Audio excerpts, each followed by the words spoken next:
Então, Luizão, cara, hoje em dia é carro elétrico para todo lado, né, cara?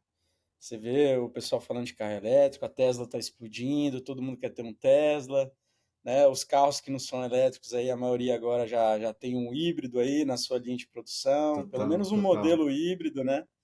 E tem também as motos elétricas, né, cara? Que, pô, quando não estão explodindo por aí, pô, entregando aí comida pra lá e pra cá e tal, porque teve várias situações de explosão, cara. Outro dia eu vi um vídeo de um monte de moto elétrica explodindo, eu fiquei de cara. Interessante Ô, esse louco, negócio aí, mano. tem que tomar Nunca cuidado. vi essa porra. Que doideira.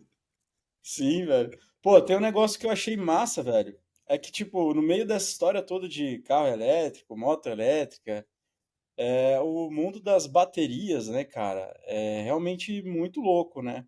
E o setor de reciclagem de bateria, velho, tá com um monte de startup lá nos Estados Unidos que tá bombando. Saiu essa notícia agora, velho, de uma startup que na série D recebeu quase meio bilhão, mais de meio bilhão de dólares, velho, de investimento. Eu Caralho. fiquei impressionado e aí depois eu fui dar uma olhada, o setor tá explodindo, cara. Então eu achei interessante que eu acho que é um setor mega interessante para o futuro, né, de qualquer país, né, investir bastante aí na reciclagem de baterias, porque afinal de contas a tendência de todo o setor automobilístico é ir para essa motorização elétrica, né? Total, mano, total. E baterias estão em tudo, né, cara? Hoje em dia a gente tem vários dispositivos, eu acho que é importante a gente pensar em mobilidade, que são esses que exigem uma bateria ainda melhor e talvez mais danosa também ao meio ambiente, né? E a necessidade de conseguir ter um processo de reciclagem, né? Em primeiro lugar, ter um processo de reciclagem ali funcionando bem é o fundamental aí. Então, eu acho bem interessante você trazer isso e conecta vários pontos maneiros. E eu acho que também toca nesse assunto da mobilidade, que é muito importante. Eu morando aqui em terras nórdicas hoje, né, cara, é muito louco. A maior parte dos veículos que eu ando aqui, eles são elétricos, sacou? Então é uma realidade muito diferente. Então, porra, tá muito já presentes dentro da sociedade, sacou? Só que fazendo um gancho com essa parada para um outro contexto onde baterias são muito importantes, que é o Burning Man, que rolou agora na última semana de agosto, Burning Man, essa última edição que teve, e várias paradas aconteceram nessa última edição. Tá aí uma foto de um carrão artístico, né, que é uma das atrações que tem lá.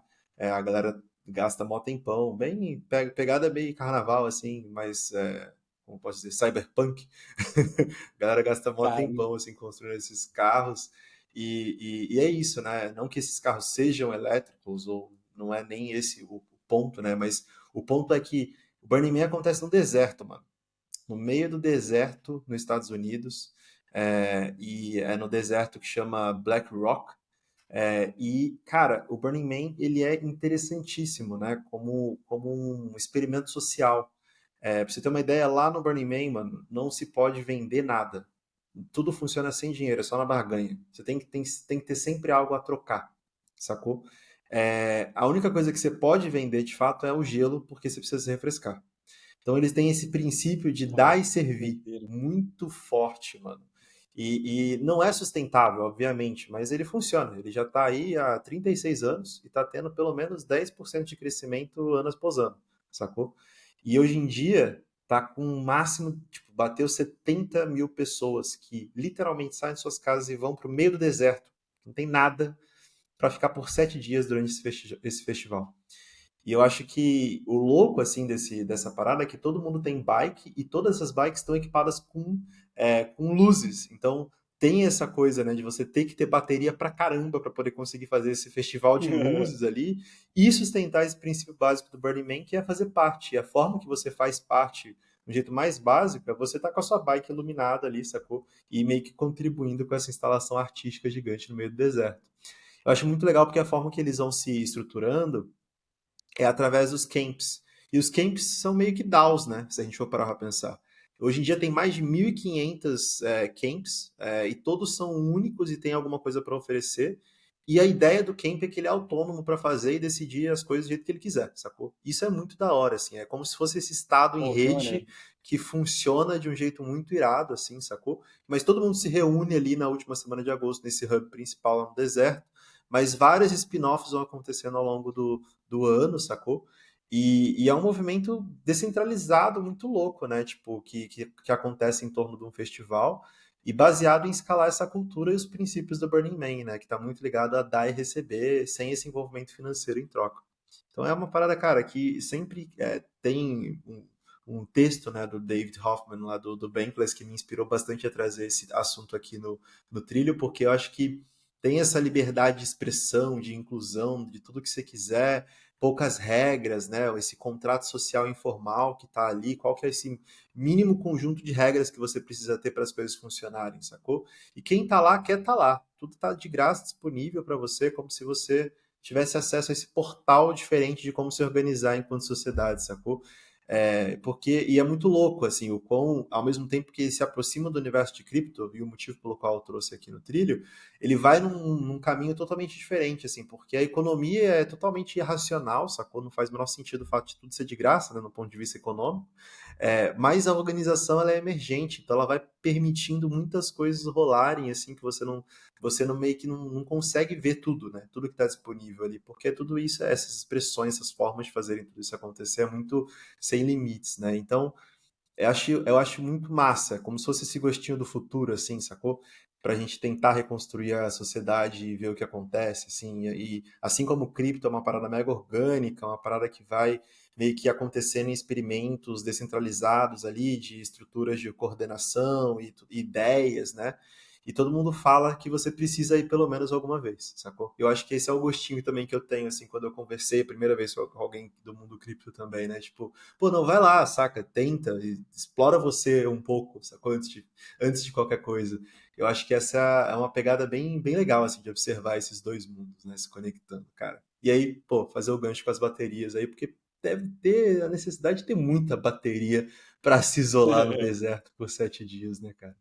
Total, velho, total. Cara, eu acho que a primeira vez que eu ouvi falar do Burning Man foi até um conhecido em comum nosso, foi o Felipe Agnone, que comentou que tinha Pode crer. ido e tal. Eu acho que foi, não sei se ele foi 2014, 2015 por aí. E, porra, eu tinha uma visão, porque acabou que eu recebi muito conteúdo, né, sobre essa edição. E eu tava dando uma olhada lá, pô, os caras nos trailers de luxo lá, um negócio mais confortável do que eu imaginava, né? Mas, cara, pô, eu acho que pô, ainda deve ser uma experiência muito maneira de ir, né? Apesar do que eu imagino que as primeiras edições terem sido bem mais raiz, né? Vamos dizer assim. Porque o negócio vai ficando Total. gigante, né, Luizão? Sim, velho.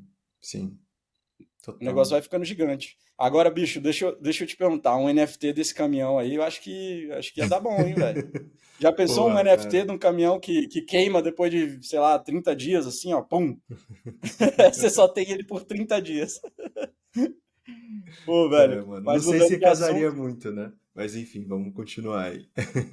pô, eu casaria com o Burning Man, né? Que a ideia é queimar, né, É o queimar, negócio né? lá É e tal. verdade, é verdade. Faz sentido, faz sentido. A ideia é queimar. Pô, mas mudando de assunto, cara, surgiu uma coisa muito interessante aí, o pessoal falando muito essa semana sobre as private pools, né? E até o Vitalik que usou, é o Amin que está tocando alguns projetos aqui relacionados a essa tecnologia, e é uma tecnologia muito interessante que assegura a privacidade utilizando o Zero Knowledge, né, que qual que é a ideia por trás, né? A gente tem pô, na blockchain um nível de transparência muito grande, né? E de certa forma, quando você fala de finanças e da tua grana, né, do teu dinheiro, muitas vezes a transparência ela não é tão desejada assim, né? Você não gosta de de ficarem sabendo quanto você tem na sua conta ou alguma transação que você está fazendo para outra pessoa.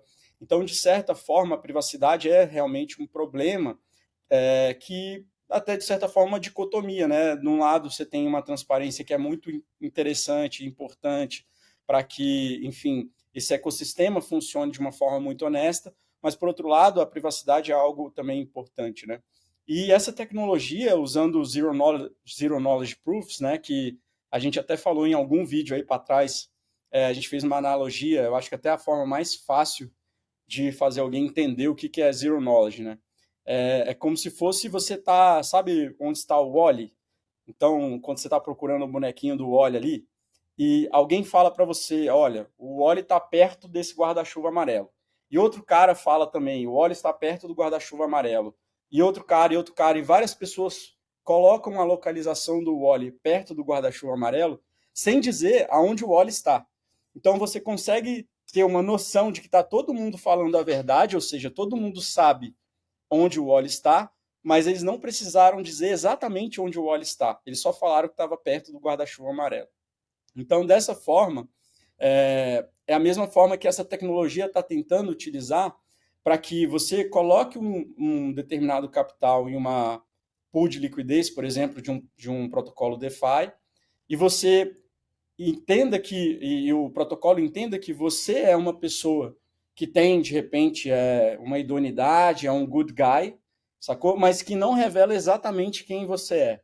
E de onde que vem esse banco de dados, né, de good guy, bad guy? Aí que eu acho que mora a inovação que ainda está por vir. Né? Você tem hoje algumas empresas dentro do mundo cripto que estão analisando, enfim, traços de dados de lavagem de dinheiro e tudo, e tem alguns endereços com certeza que já estão marcados, então seriam esses os bad guys. Mas eu acho que também vai surgir novos projetos que vão ter como solução, de repente, você criar um QIC em um cluster de 1.000 pessoas, entendeu? E esse QIC dentro desse cluster significa que você é uma pessoa que, enfim, assim como aquelas 1.000 pessoas, não tem problemas com a lei, que você é uma pessoa idônea e tudo mais. Só que, de repente, vai ter um projeto que vai te identificar dentro daquele cluster de 1.000 pessoas, mas não vai te dizer exatamente quem é você dentro daquelas 10.000 pessoas ou 1.000 pessoas, entendeu? Então, eu acho que isso pode ser uma coisa muito interessante, porque, ao mesmo tempo que entrega uma necessidade que tem o governo, por exemplo, de vários países, de garantir que não esteja acontecendo uma lavagem de dinheiro dentro de determinado protocolo, mas também entrega uma necessidade do cidadão, do indivíduo, de permanecer anônimo, sacou? E de não mostrar, enfim, para um governo ou para qualquer outra entidade quem é ele e qual a quantidade de dinheiro ele tem dentro daquele lugar. Então, eu acho que essa tecnologia, que é uma tecnologia mega relevante, que tende a ter bastante solução sendo desenvolvida em cima dela no futuro próximo, sabe, Luizão? Irado, mano. Eu fico sempre muito animado assim com esse tipo de tecnologia, porque eu acho que é um problema latente não só para cripto, né, mas para a sociedade como um todo, a forma que a gente lida com privacidade, né? Ainda mais no mundo digital. Então, muito, muito massa saber que tem essas novas tecnologias surgindo. Na verdade, novas aplicações para tecnologias que estão emergindo e se tornando possíveis no universo cripto, né? Sim, é uma infraestrutura de descentralização, né, cara, no final das contas, né? Sim, E sim. falando em descentralização, cara, a Uniswap V3 agora, né, ela conseguiu passar no Q1 e Q2 de 2023 o volume da Coinbase, cara. Então hoje a gente tem uma DEX, né, uma exchange descentralizada, que tem mais volume do que a exchange mais importante lá dos Estados Unidos, cara. Isso é uma coisa muito louca, né, cara? Eu Iradíssimo, nunca né? imaginei Iradíssimo. que isso ia acontecer tão rápido, né? Total. Eu acho que é um reflexo, né, cara, que eu acho que sempre vai existir esse balanço entre descentralização e centralização, né? Que no caso a Coinbase aqui é uma exchange centralizada, né? E eu acho que sempre vai existir esse conflito entre essas duas coisas, mas quando tem essa vitória assim do lado descentralizado, é sempre bom de levantar e mostrar isso como uma prova de que, pô, a descentralização também pode se provar enquanto modelo de negócio, né? Então é muito, muito empolgante também essa notícia aí, irmão. Sim, cara. Mas olha, tem outro assunto aqui que é também tem a ver com a descentralização, mas já não é muito bom. Cara, o Do outro que é esse lado. Banana Gun Bot aí? É o outro lado da história, né? É, eu acho que sempre vale a pena ressaltar para a galera que está, especialmente quem está começando aí a investir no mundo cripto, a se interagir com os projetos DeFi e tudo mais. Cara, você nunca vai botar uma grana muito relevante num projeto que está começando, entendeu? Numa aposta ali, especialmente num projeto que vai fazer um IDO ou um ICO, alguma coisa desse tipo, né? É bom ter muito cuidado, né? O que aconteceu com o Banana Gunbot? Esses caras, eles surgiram há pouquíssimo tempo fazendo um IDO, né? Fazendo um lançamento descentralizado do token deles, né? Para levantar uma grana, né, para fazer um produto. Qual que era esse produto? O produto era um bot de Telegram, parecido com o Unibot, que fez um sucesso danado aí recentemente. valorizou pra caramba, acho que chegou a mais de $100 aí o token, e a turma tinha comprado a $2, enfim, teve gente que ganhou muito dinheiro. E basicamente, para que serve isso? Você consegue fazer trades de criptomoeda usando o Telegram ali, né? Você consegue fazer um long, consegue fazer um short, enfim. E o Banana Gunbot, ele estava sendo cotado aí como o próximo matador de Unibot, porque ele teoricamente seria um pouco melhor do que até o Unibot e tudo mais. Pois bem, o Banana Gunbot lançou o produto deles, né? Que eles arrecadaram 800 Ethereum, 800 Ether para fazer esse produto e lançaram tipo 11h34 da manhã. Quando deu meio-dia e meio, o negócio estava valendo $9. Tinha lançado a 60 centavos de dólar. Então explodiu, tinha um monte de gente ganhando um dinheiro danado nesse bot, né? E aí, pô, imagina a galera que. O efeito de rede, né? Galera falando do negócio no Twitter, falando no Instagram, no Facebook, e mais gente chegando e mais gente comprando. Daqui a pouco o token deu uma recuadinha para $7, e o que aconteceu? Descobriram um bug crítico no contrato, né? E do momento que esse negócio foi descoberto, até o token chegar em 2 centavos de dólar, demorou 15 minutos. Então o negócio estava valendo $7 e em 15 minutos chegou a 2 centavos de dólar, ou seja, praticamente zero, né? Então um monte de Que gente perdeu loucura, um monte mano. de dinheiro, cara. O negócio chegou a ter um valuation diluído, né? De $70 milhões quase. Nossa. E esse dinheiro basicamente foi pro ralo. Então, assim, eu acho que é muito importante como um recado, né, pra gente, né? Pô, beleza. É lógico que essas pessoas poderiam ganhar muito dinheiro. Eu acho que esse time aqui, a princípio, não me parece nem um time desonesto, né? Mas foi um caso de erro, né? Eles foram incompetentes mesmo de fazer um negócio. Pô, tinha dinheiro, tinha capital suficiente, a mais de $1 milhão, né? 800 Ether. É muito dinheiro para executar um projeto que não é nem dos mais complicados, né? E eles não fizeram direito, né? Não fizeram uma mega auditoria e tal, e fica aí o recado para a galera tomar cuidado, que Cara, é com mas exemplos como esse que a gente pode aprender, né? toma muito cuidado, assim. E é um lance de entender o começo de uma tecnologia, né? De um novo ecossistema, né, cara? Tem muita gente, e ainda mais esse tipo de tecnologia que tá se provando inicialmente no contexto financeiro, né? Cara, é isso, assim. Eu acho que vale a pena também ressaltar onde. Ah, você vai falar de cripto hoje em dia, qual que é a principal rede social? O Twitter, né, cara? Se você entrar no Twitter hoje e começar a pesquisar e seguir a galera de cripto, você vai sentir a dor que tá todo mundo sentindo. Tem muito scam, tem muito scam, tem muito bagulho de airdrop pra lá e pra cá, airdrop do não sei o que, do não sei o que, do não sei o que lá. Eu mesmo já caí nessa porra, sabe? É uma parada que acontece com todo mundo, não só com pessoas como a gente, mas até mesmo com o próprio Vitalik, né, cara? A conta do Twitter do Vitalik foi hackeada nesses últimos dias aí. É muito doido, né? Parar pra pensar nisso. Pô, isso poderia facilmente ser resolvido com uma autenticação de 2 fatores, por exemplo? Poderia, né? Mas até mesmo o Vitalik, meu cara, até mesmo o Vitalik não tinha uma Uhum. autenticação de 2 fatores ativada ali no seu querido, na sua querida conta do Twitter, né, velho? Então é Cara, um, é eu um não momento sei, delicado, Luizão, velho.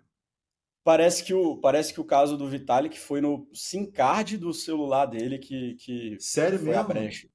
É, tá Caraca. parecendo que foi no SIM card, é um negócio bem mais, vamos dizer, baixo nível, né? É, O que baixo significa que é nível mais mesmo. difícil, né? Mais difícil de você Sim, conseguir fazer esse tipo de ataque, né?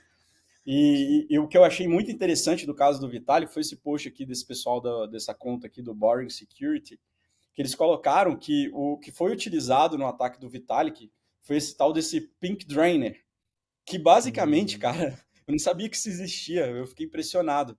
É um hack as a service, entendeu? Um software de hack as a service, nossa, entendeu? mano. Eles chamam aqui de drain as a service, que basicamente, imagina que você é um bandido que tem uma ideia de ataque, né? De uma ideia de scam. Aí você, pô, não é tão bom para fazer o software, para fazer o scam. Aí o que você faz? Você contrata o Pink Drainer, entendeu? Você dá parte dos seus lucros com o seu golpe para ele, entendeu? E ele te fornece um software de última geração que consegue fazer, velho, todo tipo de ataque possível, imaginável, com a mais moderna tecnologia Solidity possível. para roubar da galera. Então, galera, assim, tem que tomar muito cuidado. Hoje eu acho que eu recebo praticamente todo dia algum golpe de airdrop no Twitter, né? Então, se você receber qualquer tipo de informação no Twitter falando de airdrop, não entre no Sim. link. Né? Eu acho que esse é o papo reto. Não dá para entrar no link. Se você ficar sabendo, um monte de gente falou de um airdrop e tal, conhecidos seus, tudo mais, aí tudo bem, né? Vai ver na página oficial e tudo mais. Mas assim, pelo Twitter, não dá para utilizar nenhum tipo de link que venha do Twitter ou do Discord, porque o golpe hoje é praticamente E, certo. e até mesmo, cara, se algum colega seu, né, divulgar alguma coisa sobre airdrop no Twitter, dá uma olhada se a conta desse seu colega não foi hackeada também. Porque é isso que rolou aqui nesse caso, né? Todo mundo, pô, o Vitalik tá falando do airdrop aqui, pô. Vamos dar uma olhada lá. Aí a galera clicou no linkzinho e foi isso, né, cara? Foi, cara, foi. Cara, e falar um pouquinho aqui de macro, né? A gente tem agora um panorama aí interessante de apostas do mercado para a taxa de juros americana, né? A próxima reunião do Fed vai ser dia 20 de setembro. Tá todo mundo meio que achando, né? 93% tá achando que o juros vai ser mantido no patamar que está agora. E a tendência agora para o dia 1º de novembro, segundo o mercado, a maioria está achando também que os juros vai ser mantido, mas aí já tem 41% praticamente ali das pessoas que estão apostando, né, nessa taxa de juros, dessa taxa de juros subir, na verdade, 0,25%. Então, isso é uma informação mega relevante para a gente que está no mercado cripto, né, o nosso mercado de risco, né, e a taxa americana de juros subindo, normalmente indica um tempo um pouco ruim aí pela frente para a gente, né? Todo mundo estava esperando, né, que aquele ditado, né, sell in May, go away, né, que normalmente acontece um período do ano de queda entre maio e outubro, né, que em novembro a gente tivesse de repente um mês um pouco melhor, mas tem esse sinal amarelo aí, que é essa expectativa de subida aí dos juros americanos em 0,25% por parte do mercado. Você vê que nem é a maioria, mas alguma galera ali está entendendo que essa é uma possibilidade. E, por outro lado, tem uma coisa que vai acontecer agora nos Estados Unidos, né? Por causa da pandemia, os empréstimos para os estudantes eles estavam, enfim, sem contar juros em cima deles e tudo mais. Os juros voltou a ser contabilizado agora em setembro e os pagamentos devem voltar agora em outubro, né? Então, querendo ou não, cara, é muita gente que paga empréstimo estudantil lá nos Estados Unidos. A realidade deles é bem diferente da nossa aqui no Brasil em relação a isso, né? Lá é uma cultura muito forte de pegar empréstimo para pagar a faculdade, né? Então, pela conta que eu tinha visto, eram mais de 30 milhões de pessoas que devem pagar, apesar do universo de detentores de empréstimos estudantis ser maior. O que acredita-se que vai pagar a partir de outubro seria 30 milhões de estudantes, e em média eles pagam US$ 400. Então a gente está falando de 12 bilhões de dólares em outubro, que estavam indo para outro lugar, que agora vão para pagamento de empréstimo estudantil, né? Então, o que está acontecendo lá nos Estados Unidos? Apesar da subida toda dos juros, o Fed está muito de olho na taxa de desemprego, né? E essa taxa de desemprego continua muito baixa, né? Agora, a partir do momento que você tem uma grande parte da grana, especialmente dessa moçada aí que está consumindo para caramba, saindo do consumo e indo para o pagamento de dívidas, né, pode ser que você acabe vendo algum reflexo disso em desemprego, né? Então, isso pode sim influenciar, de repente, em novembro, o Fed que, a princípio, aumentaria a taxa de juros, não aumentar, enfim, são coisas que a gente pode especular e tudo que a gente pode fazer agora é ir analisando, né, esses números e analisando o que vai acontecendo, né? Mas nem tudo é notícia ruim, né?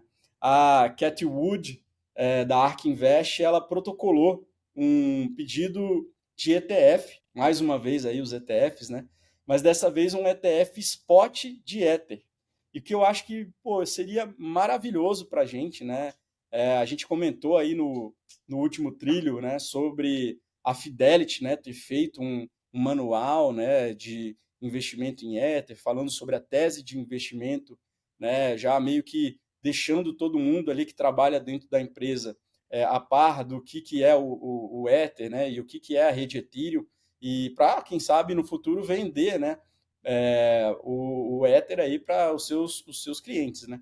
E no caso, a Cathie Wood aí da ARK Invest, que é uma das maiores acionistas aí do Robinhood, né, aquele app de compra de ações lá nos Estados Unidos, muito famoso, muito utilizado, está protocolando aí já o ETF de spot do Ether. Eu acho que isso daí é uma cereja do bolo aí no meio dessas notícias aí preocupantes aí que a gente tem no mercado hoje, né, Luizão?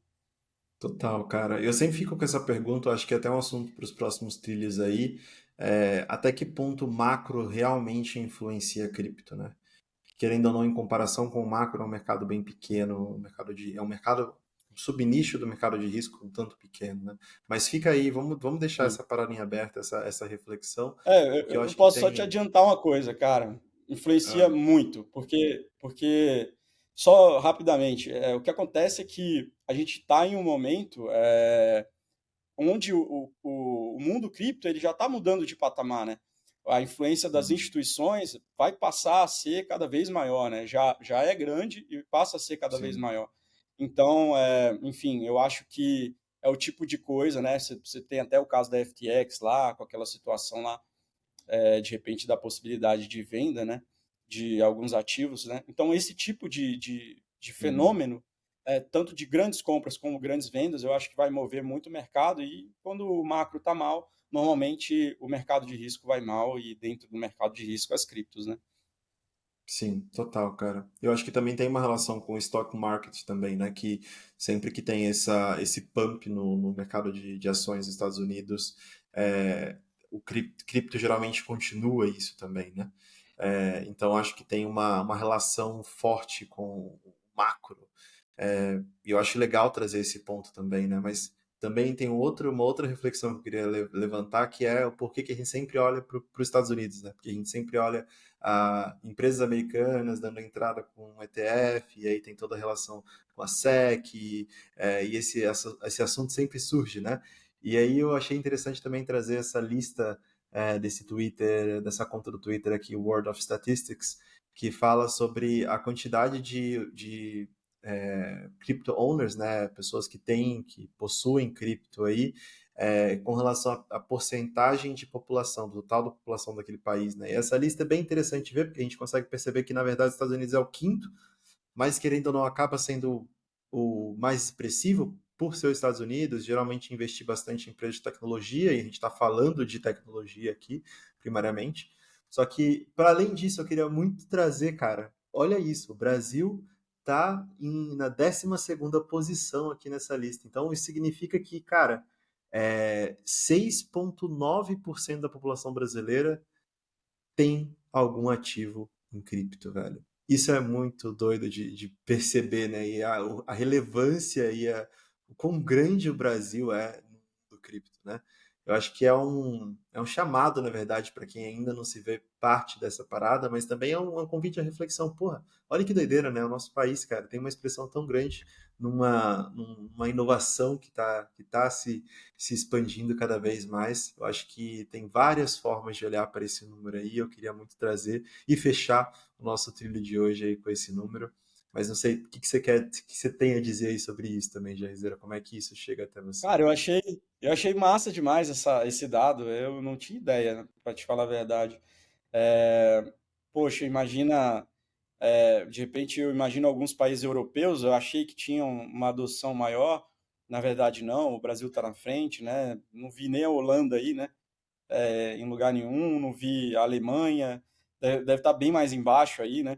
Total. E realmente é muito interessante de ver isso, né? E pelo número de habitantes desses países que estão à frente do Brasil aí, né? Eu tô vendo, de repente, é só a Índia e os Estados Unidos ali que teriam um mercado realmente maior que o nosso aí, né? O resto são países menores, né? Com uma população bem menor do que a nossa.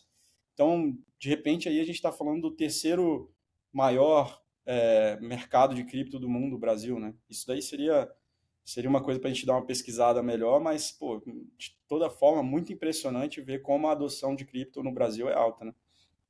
A gente não está nem Comparativamente. falando de volume aqui, né, cara? A gente está falando bem sobre a quantidade de usuários e de pessoas que detêm um ativo, né, pela quantidade de população. Então, o Brasil já tem uma quantidade maior e Sim. bem expressiva comparada com os países da Europa, então acho que tem essa relação. Mas fica aí a fonte também, né, da informação e a nossa interpretação disso tudo. Valeu, galera. O trilho de hoje é isso. A gente se vê nos próximos aí. Tamo junto. Valeu, galera.